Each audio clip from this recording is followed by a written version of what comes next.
Um, this video is about my friend, and let's just refer to him as Paul. My friend Paul, he is very codependent and very intense if he dates someone or meets someone, and he's such a good example of a codependent. So I want to tell the story about Paul, and early this summer he met this woman that he fell in love with. Paul falls in love very easily, and Paul is very intense because Paul is codependent and is very uncomfortable and at unease when he has to be alone, because a codependent person is sort of a half person, because you would need the scaffolding of somebody else's validation, the scaffolding of somebody else's compliments, and somebody else's affirmation and approval and acceptance, and all that scaffolding that will, make to keep themselves up. So he would need that. And so when a codependent person is by themselves, they sort of fall apart. It's when you're so dependent on other people to validate you and to reflect back on you who you are, because you have no core self, you have no sense of self within you, so you are very dependent on other people to tell you or to mirror back to you who you are, and you're very receptive to that message. Hence why people in abusive relationships will very quickly swift over to experiencing themselves as horrible persons when their abuser tell them that they are horrible persons, and then they can go 180, experiencing themselves as valuable person because their abuser tells them that they are valuable. Or it depends on if they are in the honeymooning stage or if they are in the tension building or abusive stage. But the codependent person is very like a chameleon. I've said that before in a previous video. So the codependent person doesn't have a stern core self. The codependent person is very malleable. Can I say that? Is that a word? They're like a clay. So anybody who plays with the clay can make out what the clay is. So anybody who interacts with a codependent person may most likely give the codependent person, a feeling of what they are or who they are, or a scaling sense of how much they are worth. That's pretty much how the codependent person functions. So they're sort of a half person in the sense that they are not self-sufficient when it comes to validating themselves, soothing themselves in healthy manners, or they don't have cognitive tools to soothe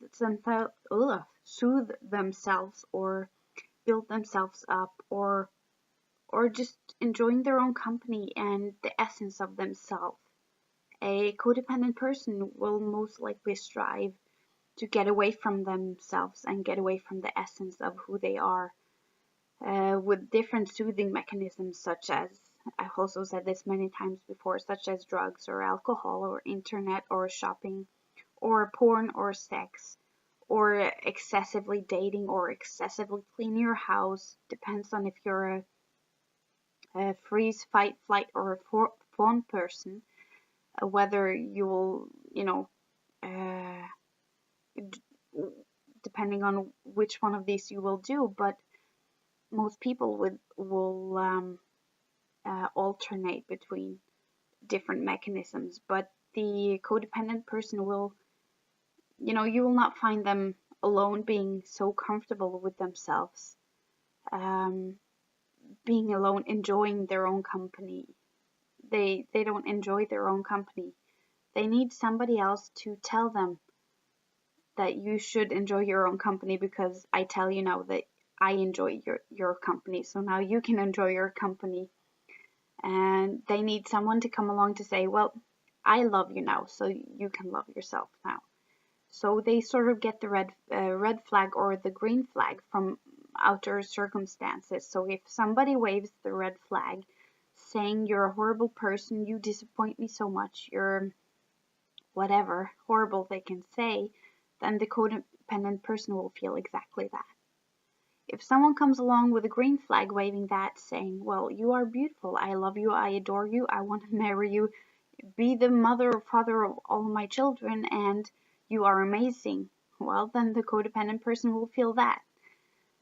So they need the scaffolding of other people's feedback onto them. So if the codependent person was alone on an island, stranded on this island, they wouldn't really know who they were, because they need other people to define them, which is also what the narcissist does. You can see that as a type of a codependency where the narcissist definitely needs other people to constantly validate them. So they derive their sense of self by using other people, by dominating other people, and by humiliating other people. So the more they are able to do that, the better they feel. Yes. Back to Paul. Sorry, that was a large digression. So Paul dated this woman, yeah, and in the beginning it was great. He was very much in love. He said she was, right there with him. And he was just very happy, but that didn't last for very long because Paul is very intense, being this codependent person, and I know that many of you can relate to that. I can relate to that. So Paul was just ready yesterday. Like he was just like, let's go, let's move in, let's do all the things that I've been yearning for since I was yay high, and let's just do it all now, yesterday. He was very impatient and intense. So I would say, hey Paul, don't suffocate this woman, back away. And Paul would be like, but if she loved me, she would. If she loved me, she wouldn't. And I try to tell Paul that this is just plain psychology. People have different paces. People fall in love in different tempos. Some people know what they want right there and then. Like they are very intense. They meet a person and they can just envision their whole future with that person. Other people just need to know a person for a very long time. This person needs to grow on them, and they are like a kettle on the stove with water that needs to, it needs to be there for a while before the water starts to boil. So people are just different, and people are also different in how much space they need. So she started to need some space, and it's normal because it was a lot happening very fast, and then she needed to back away a little bit and digest it. But when she needed to pull back, and Paul should have said, I get it, I'll be here when you're ready to come back. He didn't. He started going after her and blaming her and making her accountable for his feelings and his sense of security. So when she needed to pull back even just a day, if they had been spending 1 week together, he would be very upset that she needed a couple of days off, a couple of days retreated where she just needed to be by herself. So he didn't understand or accept that she was different from him and that she needed to just, digest everything and settle down. So he would go after her and he would call her and text message her and be like, let's call her Bernice. Just, that's the name that popped down to my head. So he would say like Bernice. He would be very upset, and Paul is very intense. And maybe a fight. Yeah, he's a little bit fighty, codependent. So he would be like, well, if you love me, Bernice, why the hell? What the hell? He would be very upset. Why do you need a day off? I'm used to this. We see each other every day. So that's what I'm used to now. So what am I supposed to believe if you back off? you know, so he would hold her very accountable. And that will make her, you know, back away even more, because then when she needs to sort her feelings and she needs to be by herself, and Paul should be this secure person saying, take your time, honey, I will be here when you're done, you know, being this anchor. Paul wasn't being that anchor. He was getting very upset, being very volatile and unstable, and very angry at her, holding her accountable for his feelings, and saying to her, such as, if you loved me, you would. You know, if you liked me, you wouldn't do this. And he would tell her what her behavior meant. So he would say that you need space means that you don't love me. You know, so he would tell her that's what it meant, rather than having an open mind and asking her what she needed or what it meant. So he was very fixed in his mindset. And it was very hard for him to open up to respect that she was different from him. And I tried to tell him that, Paul, she's different. That's okay. You're two adults. You're two grown people that are, you know, spending a lot of time together. So I can relate to her very much, because I would need to digest. I'm a very kinesthetic person, and kinesthetic people, they need to have things go through their whole system and their whole, you know, nervous system, and they need to feel it out, what something feels like and how it sits with them. And, you know, in opposition to a very visual person that can envision things very fast. So I try to tell him that, you know, you need to back off. You're a grown man. You need to handle your own emotions. That's not her responsibility. She doesn't owe you anything. She just wants to get to know you. But Paul was very upset.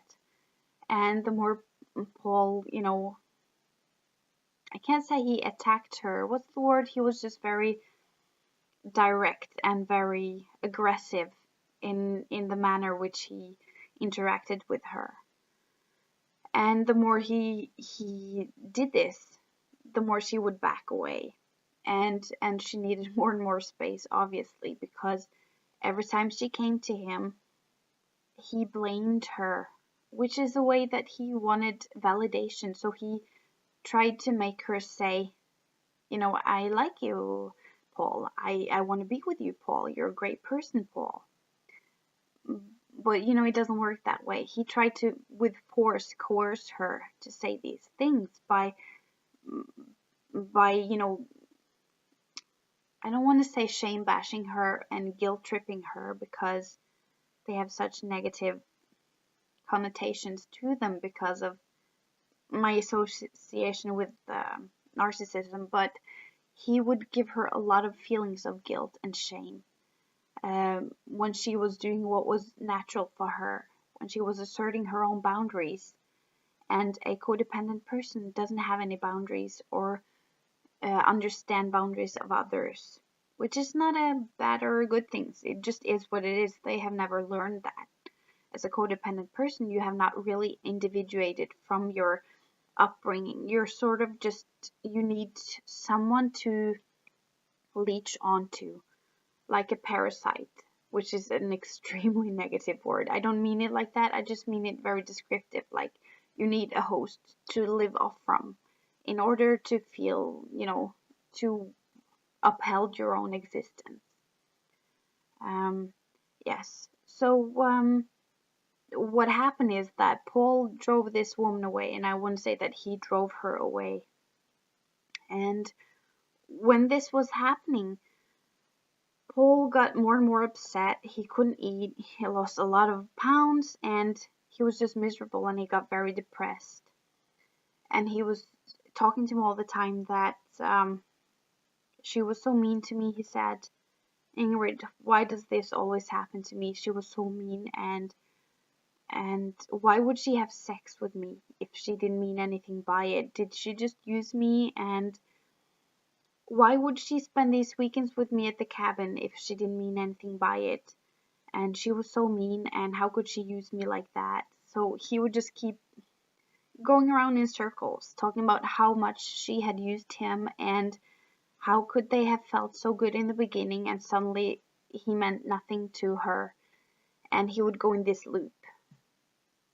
And I would try to get him out of the loop, first very discreetly, by saying things like, hinting that maybe he suffocated her, but I said it very discreetly, and but he didn't want to be up for that. He was like, no, she led me on and she used me, and this is so typical my luck, and I'm so unlucky, and she's so mean. And he was just constantly, June, then July came, and then August came, September came, and he was still here drinking his coffee and being so upset about this woman. And oh my gosh, now just a week ago I just snapped. I really just snapped. I mean, I love this man.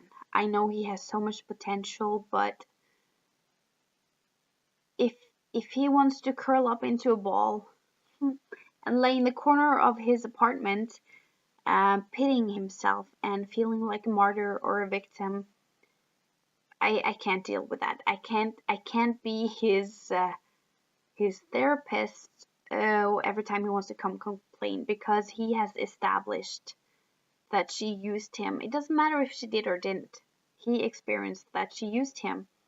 And once you have established that somebody treated you horrible, you know that, okay, we have that information. Somebody treated you very bad. So where do we go from there? That's where I want to go. Like, where do we go from there?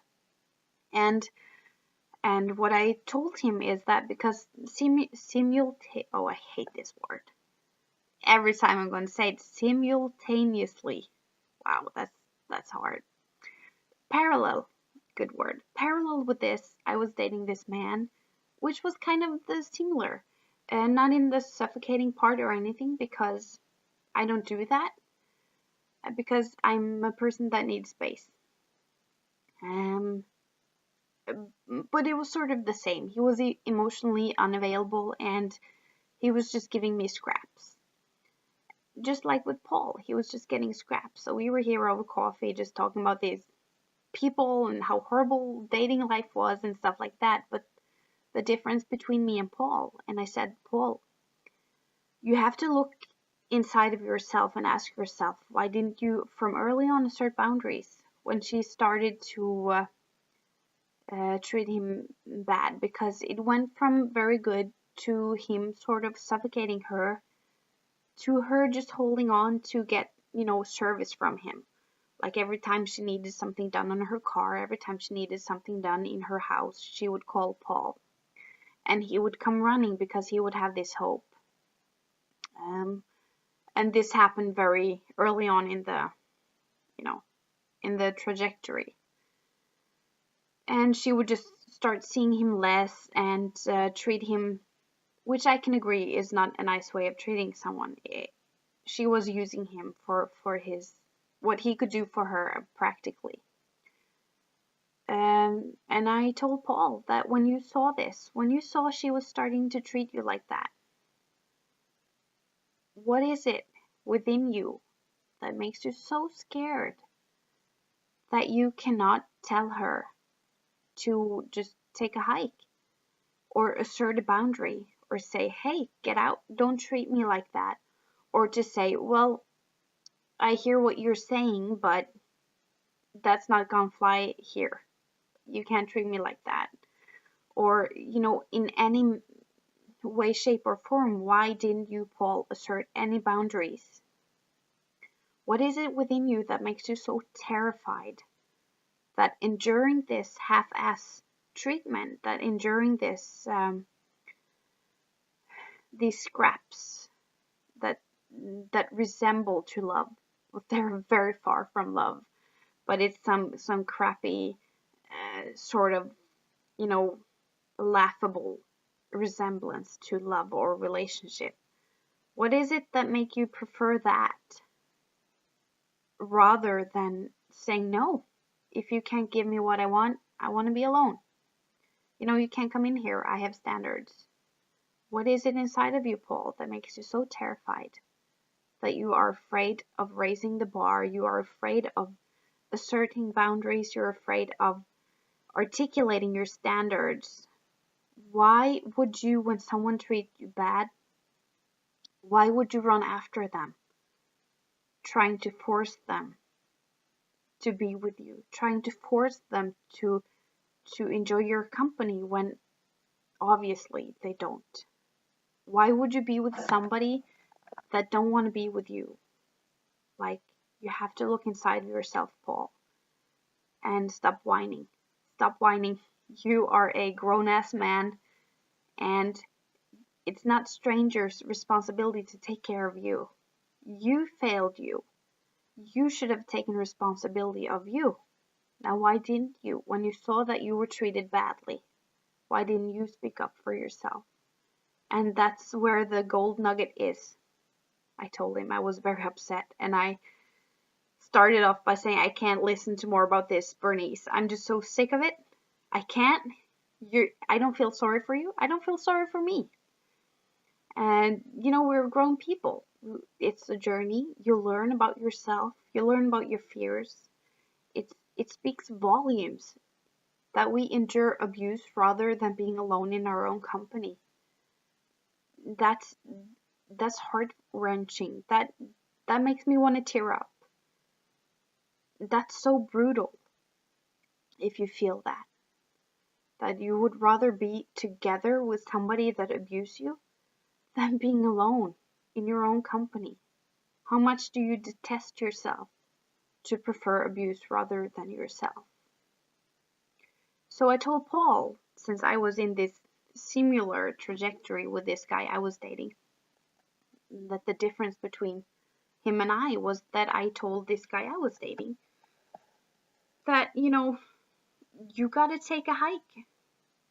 You gotta find somebody, you know, who puts up with this, because I don't. Either you step up or you step out. And that's that. You know, this here is not flying with me. And that's what I did. And when he started coming back, I just rejected him, because if he really wants me, then he should step up, you know. He should prove it. And words are just cheap. They are empty. It's easy to speak words. But, you know, you should see some actions or patterns. That's where reality is. In actions, not so much that either. You should see patterns. For good or for bad. If somebody has your back or if they're just using you when it's convenient. Yes. So, I don't really know what my point is. I just hope you get something from this. And I was out of battery now, so yes, that was just a story about my friend Paul. And yeah, a week ago I told him to suck it up and just start taking care of himself and asserting boundaries. And he has to go on that hunt deep within himself that, you know, I don't know the word for it, but he has to go to that inner journey and find out what's the underlying catastrophic idea he has. What's represented by being alone? What's so terrifying about being alone? Because obviously there is some pain there. Not even some, there's a lot of pain there. When someone just wants to be in this scarce relationship where there's this malnutrition when it comes to emotional fulfillment and emotional nourishment, and when you lie to yourself and you deny so much of all the red flags and everything you see, that you really just need to believe that this is real. You really need to believe that this is love. You're so desperate to believe that what you see is real, even though deep down, or maybe you're not that deep down, you know that this is bad stuff, it's not good enough. Or maybe you even think it's good enough. Well, why do you do that? Why do you think it's good enough? So,